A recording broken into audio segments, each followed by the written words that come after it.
오시면 바르는 치료나 이런 걸 먼저 생각해 볼 수 있는데, 사실 이런 바이러스 치료에는 바르는 치료가 썩 도움이 되는 게 없습니다. 물론 좀 단순하지만 태워서 제거하는 게 가장 확실하고 빠른 치료 방법입니다.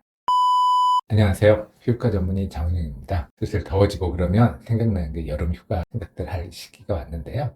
보통 여름 휴가 지나고 나면, 특히 또 요즘은 이제 휴가들을 이렇게 자유스럽게 가시잖아요. 동남아 갔다 오셔가지고 썼더니 피부에 뭐가 이렇게 갑자기 좀 올라왔다고 하시는 분들을 가끔 봅니다.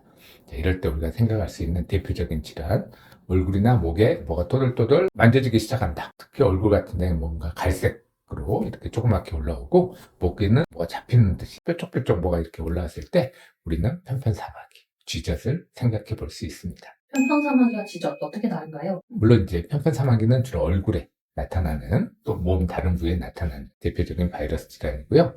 쥐젖은 약간 돌출돼서 튀어나와서 연결 부위가 있다고 해야 돼. 모양 자체가 서로 다르긴 하지만 결국 똑같은 인두유종 바이러스로 인한 대표적인 피부 질환입니다. 왜 휴가 후에 갑자기 올라오게 되는 건가요?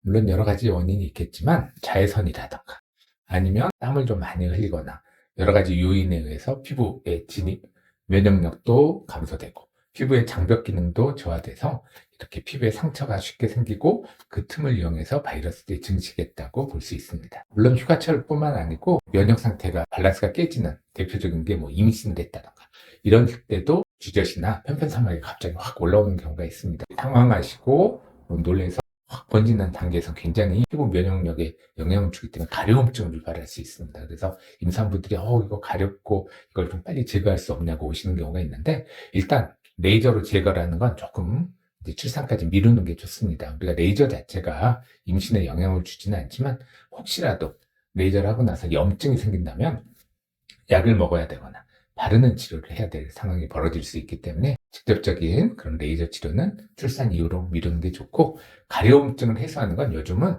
가려움증을 해소하는 그런 크림들이 있습니다. 전혀 약용 성분이 없기 때문에 이런 건 임신 중에도 안심하고 바를 수 있기 때문에 그런 크림을 이용해서 당분간 치료를 하는 게 가장 좋을 것 같습니다. 치료는 어떻게 하나요? 오시면 바르는 치료나 이런 걸 먼저 생각해 볼 수 있는데, 사실 이런 바이러스 치료에는 바르는 치료가 썩 도움이 되는 게 없습니다. 물론 좀 단순하지만 하나하나를 레이저로 태워서 제거하는 게 가장 확실하고 빠른 치료 방법입니다. 대표적인 치료로는 편편사마귀라든가 쥐젖 그 부위를 특정해서 그 부위만 레이저로 태워서 기화시키는 그런 CO2 레이저 치료가 가장 대표적인 치료 방법입니다. CO2 레이저는 치료를 하고 나면 약간 딱지가 않는 그런 불편한 점은 있긴 하지만 기존의 병변하고 큰 차이가 없기 때문에 생활에 큰 지장이 있지는 않다고 설명을 드립니다. 치료 후 관리는 어떻게 하나요? 레이저 당일에는 모든 레이저 치료를 했을 때는 감염의 우려가 있기 때문에 하루 정도는 평상시대로 세안하거나 이런 건 조금 피하시는 게 좋습니다. 그래서 시술 당일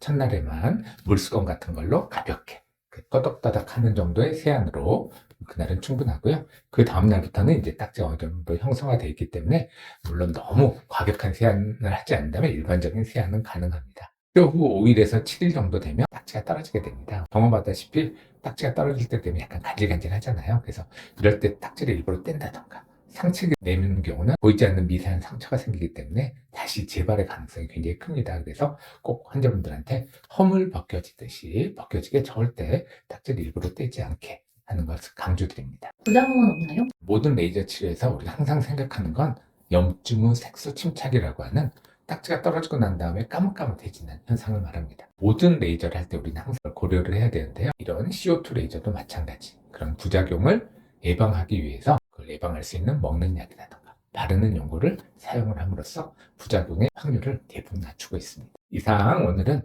편편사마귀 쥐젖에 대해서 알아보았습니다. 감사합니다.